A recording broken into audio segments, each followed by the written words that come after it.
Um, and yeah, let's get started. Thank you, students, and thank you to our panelists for joining us here today. If our fourth panelist, Rhiannon, joins us, I will just jump right in and we'll keep going.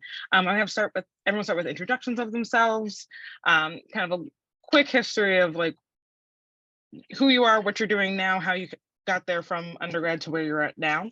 And then we're going to go into some preloaded questions we have, and students, once again, you can put questions in the chat and we'll get to them as we go. So this is a pretty interactive panel. It's better if you guys give us things to work with, okay? I'm gonna let Jacob start since Jacob's so eager to say hi to people. Did not realize everyone would be able to hear me when I lamely went, "Hi, Chelsea." But I'm Jacob Silverman. I graduated UMD in 2020. I grew up on Long Island in New York. Went to Maryland originally to do engineering. While I was there, I added government and politics and got really interested in the intersection between the two of them, and decided to go to law school because of that. And so I applied to law school. I was going to go to Harvard, and then pandemic happens because I graduated in 2020. And so everything got sent online, and I took a year off and deferred between the end of undergrad and law school, and worked at a bagel store in Long Island for that year, which was a lot of fun. While I was on campus, I worked as an RA. Chelsea was my boss. I worked in the legal aid office, and I did a lot of research in the Gov department. So happy to talk about any of that, and was also part of University Honors. I'm gonna have Kara go and then Chris. Cool. Hi, everybody. My name's Kara. I also graduated in May 2020. I studied government and politics with an international relations concentration, and then I minored in history and Spanish as well. And while I was there, I started working at the adventure program, got my wilderness first responder certification and some teaching and guiding certs. And when I graduated, I decided to forego my degree mostly and moved down to the Florida Keys and start teaching marine biology. So I was doing that for a while, and then I was doing it in the Channel Islands off of California. And then I was doing it on the coast of Maine most recently. And then I just got back from backpacking New Zealand for a few months, and I'm moving back up to Maine this summer. So happy to talk about any of that. I also studied abroad and worked at the study abroad office and the on-campus preschool. So anything and everything, hit me with it. Hey everyone, happy to be here. My name is Chris. I graduated from UMD in 2016. I'm originally from Maryland. I'm from Anne Arundel County. Spent most of my life in Maryland. After college, I've had a couple of different jobs. I ended up in New Orleans right after college to work for Habitat for Humanity as an AmeriCorps member. Jumped around a little bit between New Orleans and New York. Was in New Orleans when the pandemic happened. Got laid off like a lot of people did. And then I moved to Birmingham for the job I have now, which is for an economic and community development nonprofit organization. So I live in Birmingham, and I've lived here for about 3 years. In college, I was obviously in University Honors. I was very active in Greek life, serving leadership positions in my fraternity and on the IFC. I worked at the Student Organization Resource Center at the STAMP. I also worked at the Duga, I think it's now called the Duga Institute. I was also involved in alternative breaks and ODK. Awesome. Thank you so much for all of that rich history of all of you. This is so exciting. I love how different everyone's story is, and that is why you're perfect for our panel. Oh, look, Rhiannon's coming. I'm just gonna ad-lib while she joins us. So I'm really sorry. Hello. You're good. You were good. Thanks for joining us. We literally just went through introductions, so you can jump in, but just give us, obviously your name, but kind of what you did between undergrad to where you are now, like how you got there, the quick version. Okay. Hi, I'm Rhiannon. I graduated from Maryland in 2014 with a degree in chemistry. I am now an MD PhD student at Weill Cornell in New York City. So I started in fall 2014. I did 2 years of med school and then took 6 years to do my PhD, which if anyone else is interested in this path was unusually long. It's usually more like 4 years. And now I'm back in med school, which is why I'm a bit late because I was in surgery, but yeah, happy to talk about more later. Just casual, sorry, I was in surgery. That's awesome. That's very exciting and a very good reason to be late. Awesome. Thank you all so much for being here. Again, to our students, put questions in the chat. It is going to be most helpful if you guys give us things you want to hear more about. But I was hoping all of our panelists could start by talking to us about their most memorable UMD/UH experience. A lot of our students have known that old UH was not cool, so you might not have good UH experiences, and that's okay. But like, most memorable thing you have about UMD. Am I starting again? Like, yeah, okay, I'll do that. I guess my answer is a little bit cliche, but I would definitely say the people. And I think that's applicable even if the old UH was lame, both to university honors and to UMD as a whole. I don't really remember anything that I learned specifically in any of the seminars, the university honor seminars, but I remember all the people that I met, and I remember all of the discussions that we had, and I liked the smaller classes. I liked being able to engage with a lot of different people that I wouldn't have interacted with otherwise, because it was, it's a massive school. I think if I had to say something that like wasn't cliche, I'd probably pick the John Mulaney comedy show on campus, which was a lot of fun, when he absolutely roasted the entire materials engineering major by saying that that's not even a real major. Those are just two really boring words put together.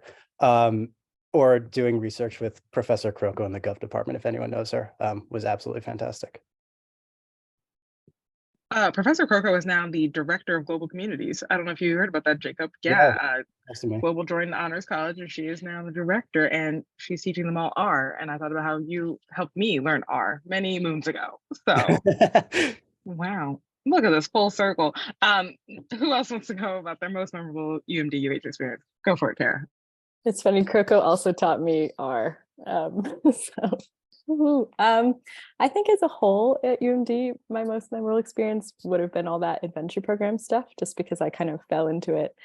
And then it got me started on what has become the last 3 years of my life, with a lot of guiding and still doing that wilderness stuff. I forgot to say, I also guide backpacking trips through all this seasonal work as well. And that all got started in Eppley.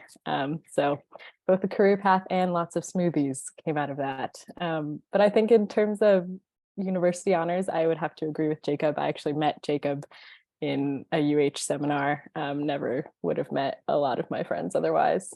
So I thought it was really cool that I could, chit chat with physics majors and people that normally I wouldn't have seen at all in any of my classes. So that's pretty cool. I can go next. I think I'll pick two things. So like my favorite UMD experience broadly, or one that's really stands out in UH. I think my favorite experience in university honors, I don't know if you can still do this, but I was a TA for what was then called Honors 100. So I would like teach the section to the first semester freshmen, and they let me do basically whatever I wanted. And I was definitely not prepared or not ready, I think, to do that. But it was a really great like learning by doing experience, like how to lesson plan, like looking back on my 3 years in college and like, what do I want incoming freshmen to understand and like kind of be prepared for in college. So definitely was pushed out of my comfort zone doing that. And if that's something you can still do, I would definitely encourage you all to think about that. A UMD experience that really stands out for me is alternative breaks.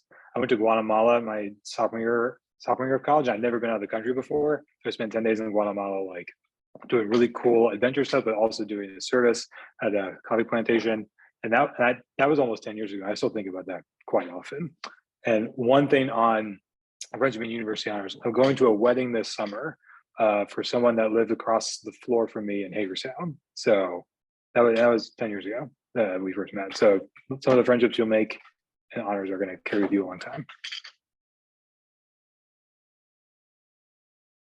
Yeah, I guess that means it's my turn. I probably the reason that I really wanted to do university honors in the first place was the flexibility, just sort of the ability to say, oh, I want to take this, I want to take that, just like fit in whatever sounds interesting, rather than having to follow like a really specific laid out plan, like something like Gemstone or something.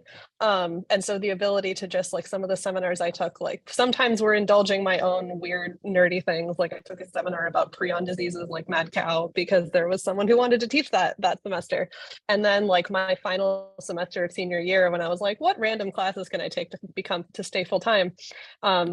I took a seminar that was about like hippies in the 1960s and 70s. And it was not only like a cool thing to learn, but also became like a way to really bond with my dad because he like lived through that era. And I was able to, interview someone who lived through it and talk sort of about, feel like people, at least I had never really spent a lot of time talking to my parents about what it was like to be in high school for them.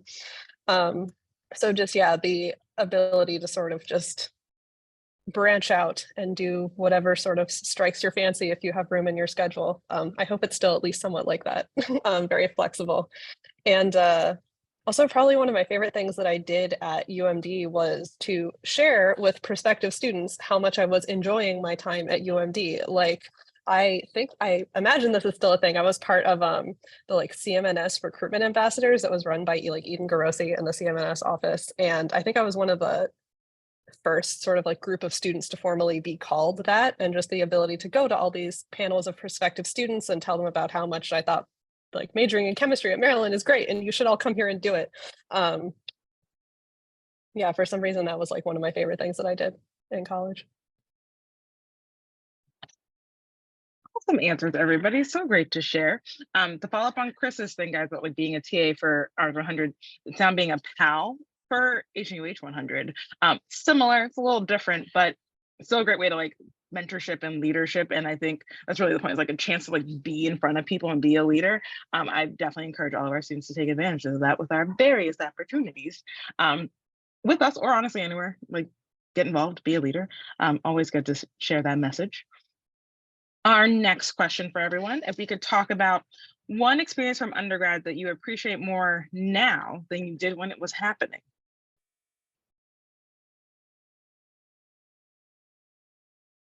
Yeah, so I liked being an RA when it was happening, but also looking back on it now, I've been asked about it in pretty much every job interview, and it's something that is really easy to talk about, and I think that that's true for anything that has a lot of sort of intangible skills. So I think like giving presentations in class was something that I absolutely hated, mostly because it involved working in groups, which I also hated. But looking back on it, it was something that was absolutely necessary and is really good to talk about later on in like any sort of interview or like use in any other class that you go to. So I would say those two. And I guess like if I had to make it broader, it's just like kind of being in a place where you're just living around a lot of other people that you want to be around is something that I think I wish I appreciated more, because I thought that it would just always kind of be like that. But then you go and you start your actual life and like you don't know the people who live in the building next to you. But yeah.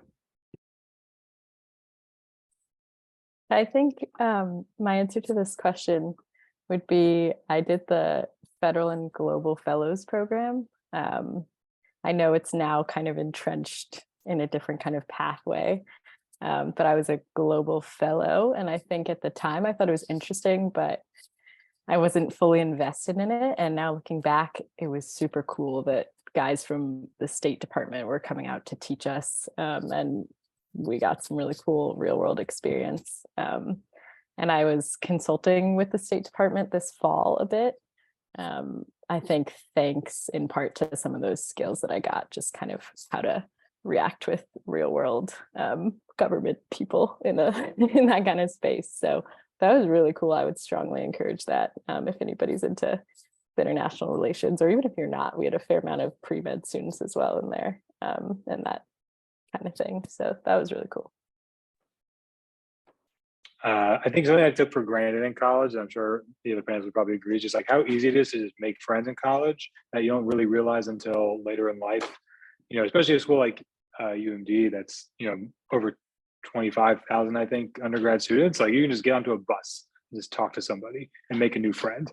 And it's really hard to do that as an adult. You're very often just like kind of fell on your routine, going to work, not really having as much freedom to make those relationships that you do in college. And a lot of my closest friends are still people I met in college. So that's something that I didn't really appreciate is like how lucky I was to go to a school where it wasn't just people from all over the state of Maryland, but from all over the country, all over the world that I could just like meet, become friends with from like one experience. And I really, you don't get that as much after in the post-college work. I'm going to come back around to flexibility and like actually say something that wasn't necessarily a positive thing when I was going through it, but I think was a really sort of important moment of like growth and self-agency.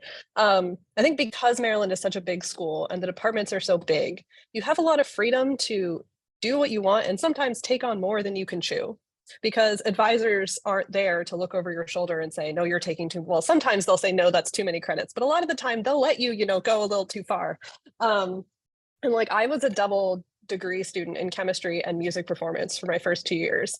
And I realized like halfway through sophomore year that I was not going to be able to succeed in the School of Music when over half of my time was spent, studying science and planning to go to med school.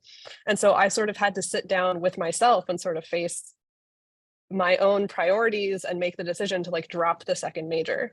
And there obviously were like many great advisors and mentors who I was able to go to at Maryland, who I am like thankful for, but I'm also sort of thankful at the same time that I had to be an adult and like make that decision a lot on my own. And looking back, like at the time I was like, oh, this sucks. But looking back, I'm sort of glad that I went through that and sort of had to, hit the wall and realize my own limits and priorities. All very excellent answers. Thank you all so much for sharing. We're getting some questions in the Q&A and we're going to get to them in a minute. So keep putting more questions in, everybody. But our next question for our panelists is, can you share a piece of advice that you wish you had been told while you were in undergrad that you want to share with the group? I think we kind of maybe started answering that. So if you think you've already answered that, you could also try to transition into next, like, what do you regret not doing in your college experience? They're kind of related. And I think we're just gonna keep going in this order. I feel like it's working for us. Yeah, so I think for piece of advice, I would say like you don't have to be set on a certain plan and you don't necessarily have to stick to that. And so like when I was applying to college, my parents are really big on like, what are you gonna do with that degree? And so whatever degree I chose had to have like some sort of tangible application of like, I'm going to do that specific thing. And so I think that that's part of the reason that I was doing engineering when I went in. And I think like, if you go by like that mindset of like, you have to have something specific, you're going to do after, it didn't make much sense to add government politics. But it's something that I really enjoyed. And I found a way to make it work after I learned more about both majors. And I think that that's also been true while I've been in law school, where like I came here to do one specific thing. And while I've been here, I'll be like, oh, maybe I'll try out that other thing, even if I don't know necessarily how it's going to work out. And so this isn't to say like, have no plan whatsoever, but you don't have to have like a step-by-step plan of where you're going to wind up and what you're going to do with what you're doing right now. Because you'll learn more about what you're doing and it'll kind of just work itself out. It's funny, I was going to say something very similar. And I don't know if this is too like kumbaya, like she teaches outdoor education, but like I wish somebody had told me to relax. Like good things take time and that's okay. And I feel like everybody is so stressed. I'm like, what am I going to do? I could not have predicted for the world that I would go get my scuba license and go move to the Florida Keys, and that would take me to California, and that would take me to Maine, and that would take me to New Zealand. Like I just wish somebody had been like, trust yourself, it'll be okay. And if you have those skills of like knowing how to be curious and how to learn and retain information and have interpersonal skills and make friends, like you're going to be okay. And I feel like I still tell myself that all the time, and I still love it when people tell me that, but I did not get that in undergrad. Just same as kind of Jacob, coming from a very competitive, kind of high-strung family and friends and all that, like breathe. So that's all I have to say about that. I wish I had tried more new things in college and like just like gone to more stuff.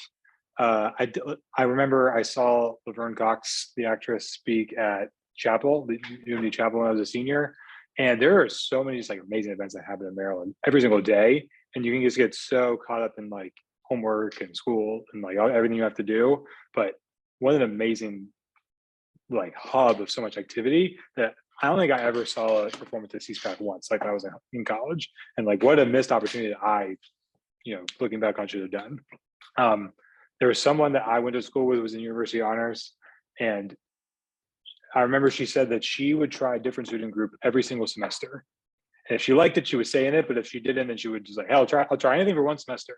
And she did this all 8 semesters of college. And I've thought about that several times with you. And I just think that's a really interesting way to kind of go through college and go through life.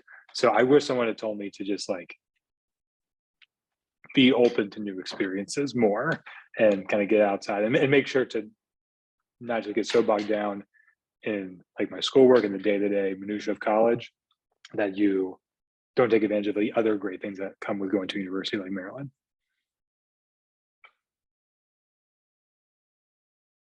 Yeah, I can definitely strongly second I would love to go back and tell my past self to just calm down a little bit, relax. It's all going to be fine. I wish I had tried study abroad of some sorts while in college. I feel like there are so many amazing opportunities and there are so many things that are just set up for you to the point that all you have to do is sign up. And I feel like it would have been sort of that simple, like take even just in the winter term or something to just go explore a bit. But the idea of, traveling somewhere alone, like I'm from Maryland. Maryland was like 20 minutes away from my parents' house. Like I think I settled a little bit too much into the comfort of like being local and not exploring to the degree that I wish I had with that college freedom.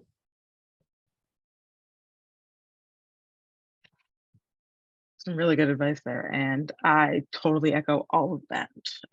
My number one lesson I tell our students is that nothing in Maryland is actually free. It's just prepaid for their tuition. So I'm like, go to the stuff, go do the things, because it's just prepaid for and you should get your money's worth. And a lot of them remember that. And I appreciate that, because it's my biggest regret was I went to one basketball game in 4 years. And I was like, you know how much money athletics took from me that I went to one basketball game? I was like, this was a scam. So go to more of them, everybody, but do more of all the things, because your money's going to all of that. Cool, we're gonna move on through our questions. We have so many fun questions. For those that have gone to grad school, actually, even if you didn't go to grad school, kind of what pulled you to go to grad school? Why'd you didn't you? And what pulled you why'd you go to industry or go to grad school? And Rhiannon specifically, people want to know what hospital you work at. Should we reverse the order maybe this time? Yeah, I'm at I don't work at the hospital yet. I'm still a student, but yeah, I'm at Cornell's med school, which is in New York City and is affiliated with New York Presbyterian Hospital on the Upper East Side.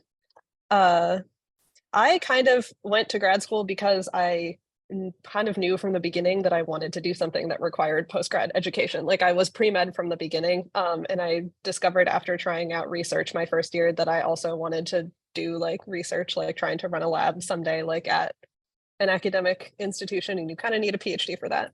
And also, like, speaking of sort of staying in at an academic institution, like I learned in college how much I enjoyed being on a campus. And it's kind of nice that I was able to, assuming nothing goes wrong, set myself on the path that I can work and be around a campus for as long as I want to stay in a career. So I have not yet gone to grad school.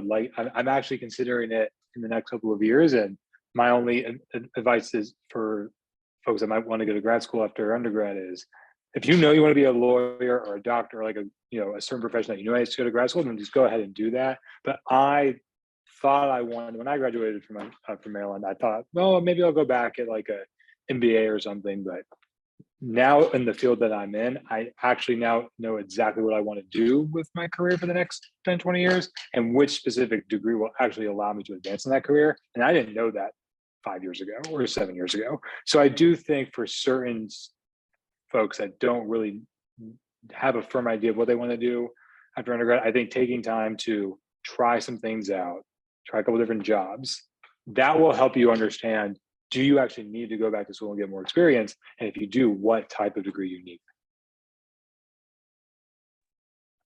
Yeah, I echo that completely. I have not gone to grad school. I haven't found something specific enough that I want to study yet. I think I generally have found some new interests since graduating, but nothing that, you know, I'm ready to get locked into or would really set me in a specific way yet. So still waiting on that aha moment, or maybe it'll never happen, and that's okay. Like I've always been kind of a generalist and don't feel the need to do it yet, but totally open to it in the future if something comes along.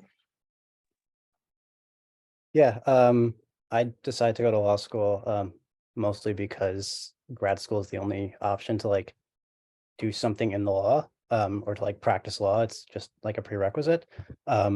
So that very heavily drove the decision, and I decided that I wanted to do law while I was an undergrad, and sort of like I mentioned before, doing a lot of government and politics stuff kind of drove that.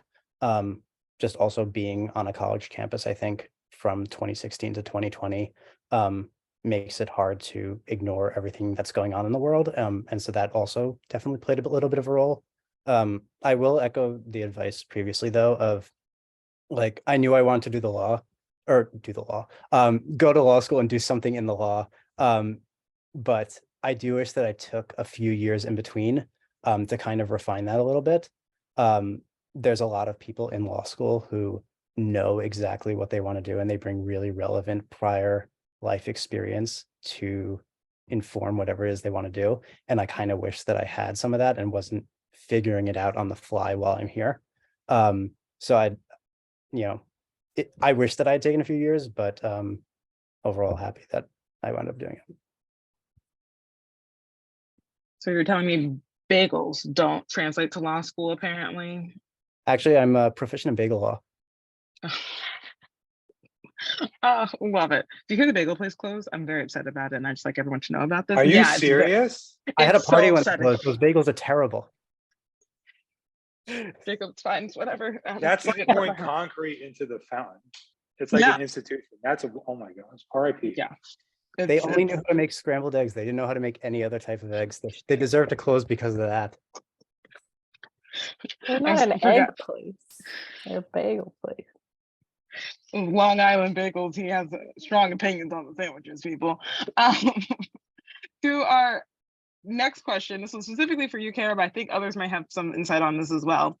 How did you end up choosing a career completely different than your major? And like, did you find it to be kind of easy, challenging? Like, curious how like binding the degree felt to you to mean like change paths. Yeah, I feel like government and politics, international relations, and history and Spanish, like the things that I put together, they were pretty broad in general. I would say if I got a chemistry degree, it might have been harder to transition, but you can kind of work international relations into whatever you want it to be. You know, there's environmental angles on that, there's healthcare angles on that. And what I really did was rode my passions and my jobs in undergrad, honestly. Like those set me up with some technical skills that I decided to explore a little moving forward after graduation. So I think, I mean, it took me 2 years to declare a major. I think if you're feeling a little unsure, I would recommend something a little broader that maybe in a job interview you can, you know, decide what you want to tell them about it. Honestly, it taught me to think, and it taught me to learn and interact, like I was talking about. So I kind of took that wilderness first responder and that whitewater kayaking cert and kind of the ability to learn. And I was able to teach myself enough marine stuff to get my first job there. And then I've kind of worked my way up from there. So it's been a series of stepping stones. I think it's been a pretty long process. I mean, I've been teaching marine biology and environmental stuff for about 3 years.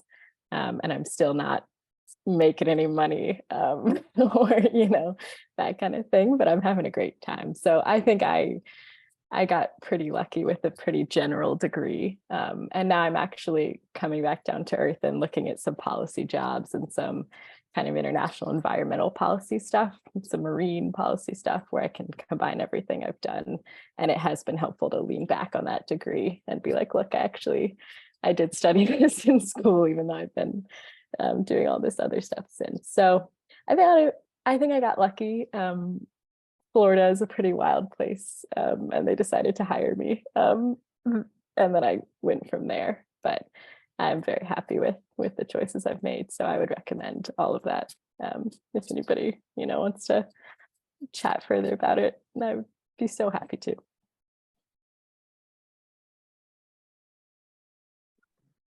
I can add. So my degree is in environmental science and policy, and I don't think I've ever had I think any of my jobs that I've had post college, and I've worked at 4 different places, are directly related to the environment. But I think very similar to what Kara was saying. A lot of it is just like learning how to think and like learning how to kind of learn on the job. Like for the job I have now, I work in an organization that does community economic development. And I definitely did not know what economic development was when I was in college. So I would not have known that this is a career that you could do. This was a thing that people thought about. Like, how do you take old buildings and turn them into something new that people can use, particularly in places that in like rural parts of the country where that's much harder to do. I had no idea that was a job you could do. So the skills that I got in my environmental science degree, like, reading things and analyzing them, doing complicated like equations or whatever in Excel, like those are all the skills that I had to learn for my courses. I definitely use daily. I don't necessarily use like the specific knowledge in my major, but I think, certain majors, I think, have certain lanes. Like I definitely couldn't get like a coding job, or I couldn't get a job in the law, but broadly I could do a lot of different things, not just because of my degree, but now the work experience I've had post-degree. So I think a degree opens up like a certain lane or a couple of lanes for you. And then it's more important kind of what jobs you do after college. And a lot of that will also then inform and help you understand what you're passionate about, also what you're good at. Because ideally what you're passionate about is also that you can do well. And the sweet spot is finding the thing that you love doing or really enjoy doing that you also think you're good at. And it can take time to figure out what that is. Awesome. Kind of related, maybe not. It's related in my brain. Rhiannon, we got the specific question for you is like, what made you choose an MD PhD instead of just an MD? And I know you mentioned that you did research that kind of like pushed that, but if you could talk more about how you got that research experience and how that led to this decision. So I'm going to start out with probably the most fun feature is an MD PhD is free, whereas a med school costs money. So that's nice. And yeah, I did research starting the summer after my freshman year. Not super great for the UMD panel. It actually wasn't at Maryland. It was a summer program actually here where I am now that I was accepted to after my first year, which I guess is a testament. They were impressed by my UMD education, and so they accepted me into the summer program. And so I feel like people do say also that it can be hard to get like a research position as a freshman if you don't have any prior experience. So that program became my prior experience. So then I was able to come back on campus and then also like get a job in a chemistry, or not a job, like a research position in a chemistry lab. But yeah, I sort of decided that though the idea, like being a doctor, like going to med school, I thought was cool and like something I wanted to do. What really I thought was going to be the thing that would motivate me throughout my career would be the idea to do research to make progress, like in the field of medicine, hopefully in some way. And then it actually ended up being quite fortunate because now that I'm actually here, actually taking care of people in life or death situations is actually quite terrifying to me. And I don't think I actually do want to be a normal doctor. So fortunately, I chose right, and I can do more of like an academic, mostly research position. And I'm planning to go into pathology, which is like still a field of medicine, but entirely lab-based where you don't actually see patients. So basically, yeah, an MD PhD is really the kind of thing you pursue if you're leaning more heavily toward the PhD than the MD. Like if you know for sure that you want to be a doctor who like works full-time clinically, an MD PhD is not the right path for you, regardless of how tempting the financials might be, because like doing a PhD is long and hard and confusing, and when you're struggling late at night over like experiments by yourself, and it's not something that you like want to do unless you really feel like you're going to use it in your career. All very good advice. I did not know this about the MD PhD, but all insightful things.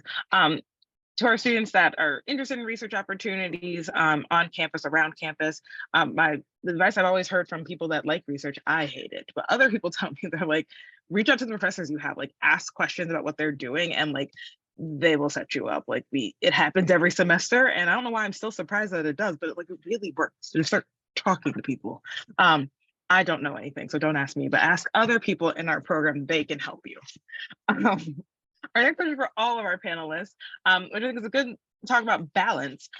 Do you wish you had spent more time socializing or working on school than you did? And just kind of like your advice on kind of balancing that social and like school part of things, because like it's definitely easy after you've left to be like, I wish I socialized a little bit more and I wish I chilled more. But like in the moment, you're also like, don't I need to graduate and get a job and like have a future? So like, how do we, what's our advice now on this side of things to our students? I can start. I think the first 2 years of college, I spent a little bit too much time working on school and wish I socialized a little bit more. And I think I found a very healthy balance my last 2 years. So it kind of worked out by the end. In terms of balancing, I think two things that are really helpful for me is kind of figuring out what I'm going to be doing for the week before the week starts. So I can know like, this will be done, like this project that's due Friday will be done like Wednesday night. And so I don't have to cancel all my plans Thursday to try to figure it out last minute. But keeping that in mind, like in addition, setting hard cutoffs for yourself. And so like I'm someone who, when I start to do work, I can very easily get like sucked into doing it for a while. And I'm like, oh, I'll just finish it now rather than like do it another day. But like setting a cutoff of I'm going to stop working on this regardless of where I am at 6 p.m. and go do something else was really helpful the last 2 years of college and has been really helpful in law school in terms of making sure that I still have a life outside of doing work. I think I struck a pretty good balance. In undergrad, I was away most weekends guiding, so like literally no cell service from Friday afternoons to Sunday evenings. So I had to get all my shit done during the week, and I think that was really good for me because otherwise I just let things stretch. I mean, we all do, like work expands to fill time, right? But I think my only kind of worthwhile nugget is just like finding people that encourage you to be your best self. I think academically as well, I've definitely had friends that kind of lead me more away from the things that are more important. And I think after a few years, I kind of settled in to having a really good friend group where we all kind of cheered each other on in school instead of kind of butting heads or competing against each other. So I think I was lucky in that way to find people that lifted me up. And I think you can find those people all over the place, but yeah, it can take a while to dig them out. I'm very impressed with these other panels. I don't think I really figured out balance in life until like 3 years ago. I mean, there are definitely times in college where I think I spent too much time focusing on work and too much time, not enough time focusing on schoolwork. I definitely would not recommend goofing off too much your first semester, because if you start off your first semester in the hole, it's really, really hard to dig out of that. But I think I just spent a lot of college like stressed about different things. Like sometimes too much stressed about school, sometimes I was too stressed about social things, and I wish I had spent more time just like enjoying the experience more. And if I could do college over again, I think I would just like mellow out a little bit. Yeah, to get back to the earlier question of what do you regret? I wish I had mellowed out a little bit in college. So I think you're gonna know what the right balance is right for you. Like some people can get all their work done Monday through Friday, and some people can't, and that's just not their skill set, and that's not their methodology. And that's fine. But I think I would definitely encourage you to like do it makes you feel happiest. And like if you're happy with like a 3.5 or a 3.0, then like do that. Because I think as long as you do well enough in college, I do think most of you will be very successful after you graduate.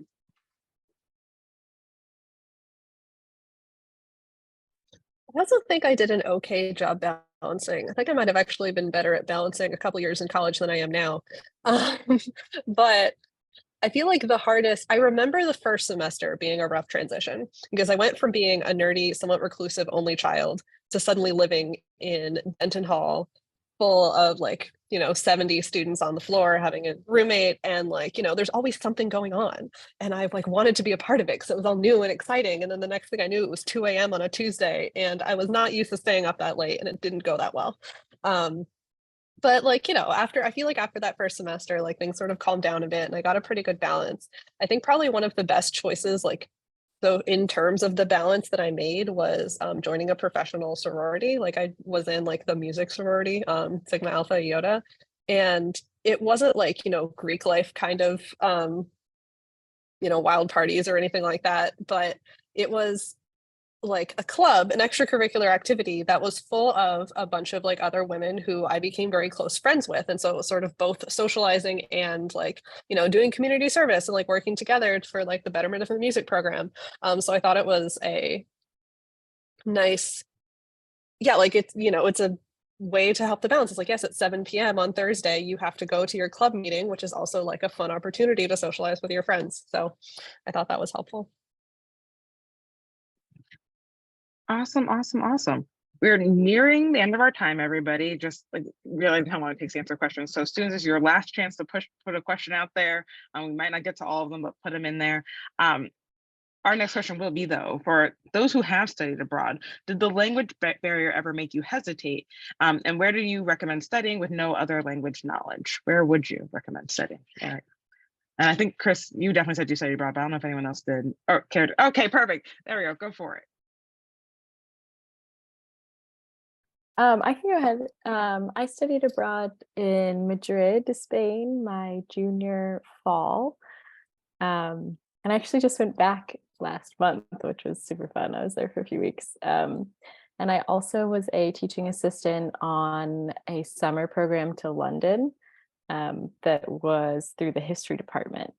And so I would say, I guess my advice is biased because I minored in Spanish, and it was pretty helpful to have that base. But I think like in general, don't be too worried about the language stuff. I also worked with the study abroad office, and we had plenty of students with no language experience going all over the world.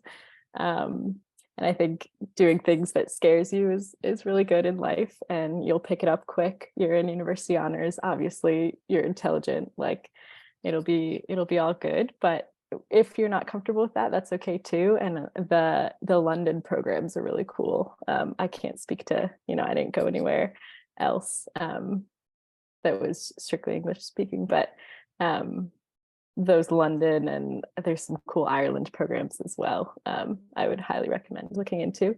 And I would also say just stop by H.J. Patterson, like stop by the Education Abroad office. They hire students to talk to students, so you can just waltz in and they'll chat with you. And it's free and it's fun. And that was my job for a whole year. So I would recommend just walking in and talking about your fears with them, because they see it every day, all the time. I did not study abroad, but I did do a 10-day trip to Guatemala. So if you're looking for international experience that's shorter, those are good. There's a lot of those opportunities to alternative break summer programs on campus. God, that's what I did. I mixed it up. This one hopefully is a quicker question, but have any of you ever failed or had to retake a class? And do you have any advice for people in tougher competitive majors? And I'm going to answer first because I failed differential equations the first time I took it. I got a nice D on my transcript, and then I retook it. For those that don't know, I did mechanical engineering here. So like I have done that major and totally failed the class, and it felt devastating in the moment.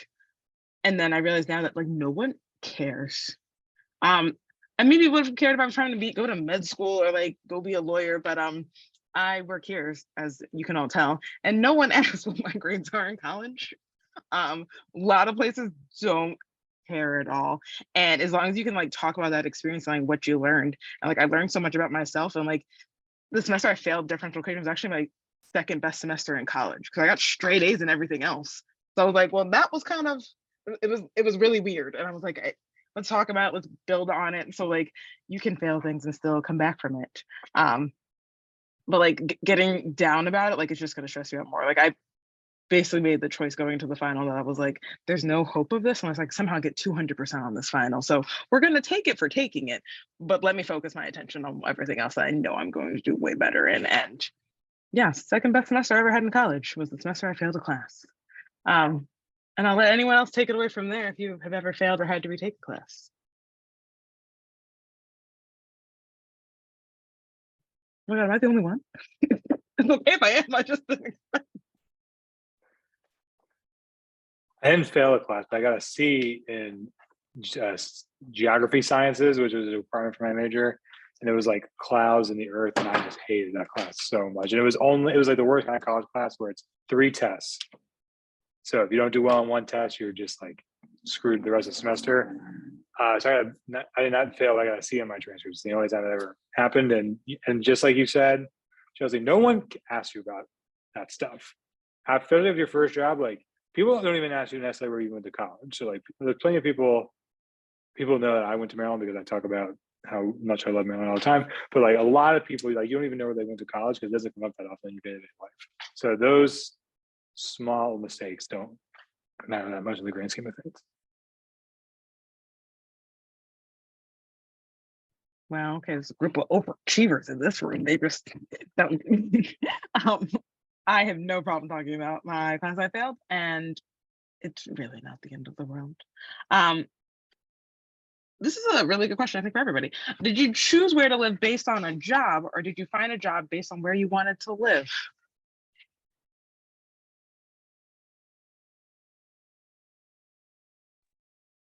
I guess with you could. Okay, I'm happy to. I've lived. So this question really resonates with me. I've not lived in Maryland since I graduated from college, despite growing up in Maryland. Since I've graduated, I lived in New Orleans, Brooklyn, and now Birmingham. 3 cities I never thought I would move to. So I've done both of these. Right after college, I was really looking to do something different, and I had done a lot of Habitat for Humanity volunteer trips in college and high school. And I was like, well, I'm going to do a year of service in the AmeriCorps. And I knew I could do it with Habitat because they often would give you very free or very subsidized or free housing. So I was like made a list of like cool cities that I wanted to live in. And I looked up whether they had a Habitat with the AmeriCorps position. And New Orleans just happened to be the first one that I interviewed with. So I was like, all right, I guess I'm going to move to New Orleans. So, and it ended up changing my entire life forever. So that was a situation where I was like, I get to move in. I really want to like do something new and move to New Orleans and like, oh, I happen to have this job. For the job I have now, I'm only in Birmingham because I got laid off during the pandemic and a job opportunity opened up. And I was like, well, May 2020, who knows what the economy is going to look like? Let's just move to Birmingham and figure out what happens. And that was 3 years ago. I moved to Birmingham like May 30th, 2020, like high of the pandemic, like pretty crazy time to be moving by yourself.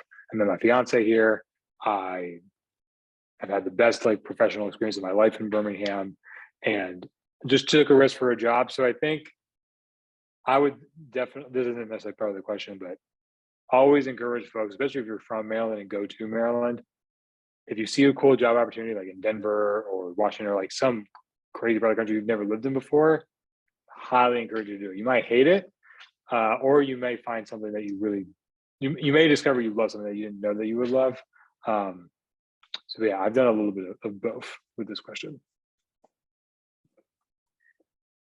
I second that as well. Sorry, we're going out of order here.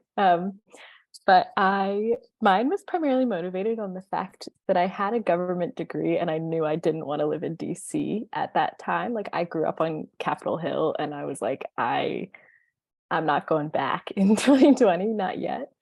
So I was looking, same as kind of Chris, I kind of put a lot of feelers out there and ended up taking the job on Pigeon Key, which is 4 acres of land in the ocean.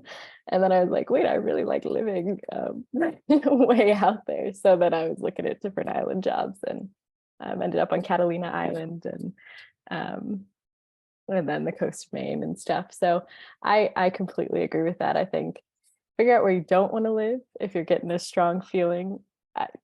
I'm really glad I didn't just kind of give in and take a political job at the time when I wasn't ready for it and live in DC. And definitely try to break out of that comfort zone and see what suits you, because honestly, I couldn't really even swim very well. And then now I teach lifeguarding and stuff. So I think it's just, you got to break out and see what you like and see where you'll end up. So go with your gut. Yeah.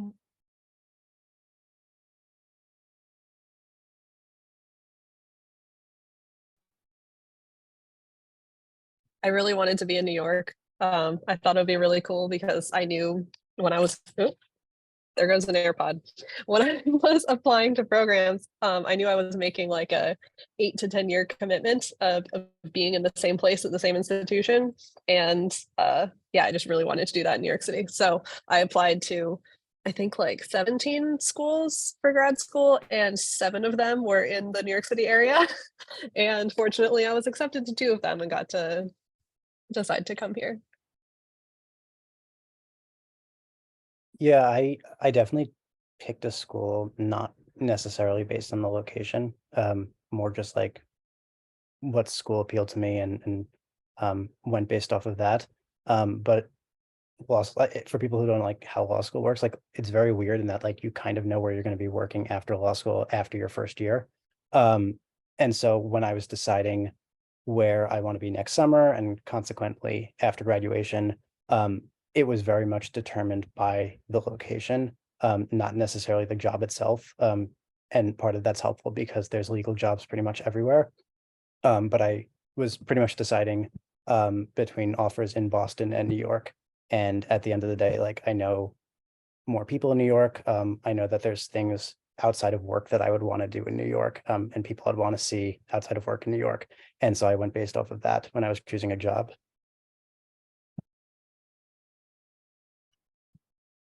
A lot of good advice. It's a lot of really great advice. And I think the goal is to follow your heart, follow your gut, follow your vibes.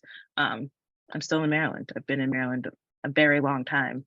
Right now, this is what my gut's telling me to be, where I want to be. So one day it'll tell me not to be here anymore, and then I'll just leave all of you very quickly and rushly. But until then, I'm here now, I'm having a good time. We're gonna wrap it up here because no more questions have come in, and I'm worried if we like have more, we're gonna go longer. Thank you to our panelists, thank you to our students. If you have any individual messages for our panelists, you're welcome to leave it in the chat or like message them. If you want to connect or anything like that. Chris has put his LinkedIn in the chat if you like to connect that way. But yeah, I encourage you to definitely, if anything resonates with you, I encourage you to like reach out. You never know what's gonna happen. Is there not an everyone chat? I don't know what everyone can see. Oh, you guys can't see the chat. I can see the chat. Oh, I can put it to everyone, I guess because I'm the host. Okay.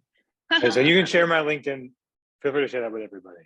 Okay, I'm gonna put this in. I'm gonna put Kara's email address in there too, and I'm gonna put everything in.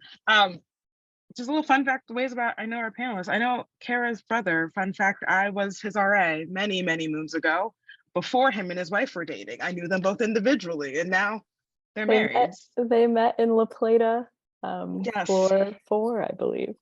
So. Floor 8, and it was awful. Everyone started pairing off and dating, and it was every man for themselves at one point. It was a lot. It was great looking back, but in the moment I was like, I didn't know this many people could form new relationships so quickly. So yeah, fun fact. Oh, even more fun fact, my sister went to middle school with your brother.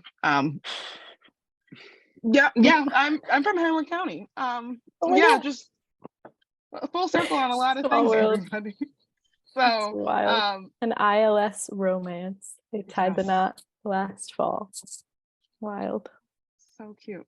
Yeah. Students, you're able to. Oh wait, I'm putting all the information. Don't leave type everyone's information, and then you guys can go. And panelists, you're welcome to jump off.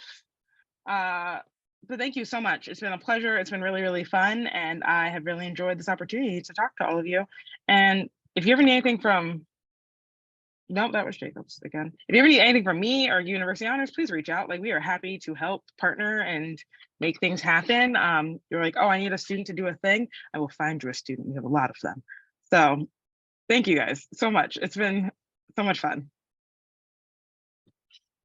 See you later, everyone. Goodbye, everyone. Have a good everything.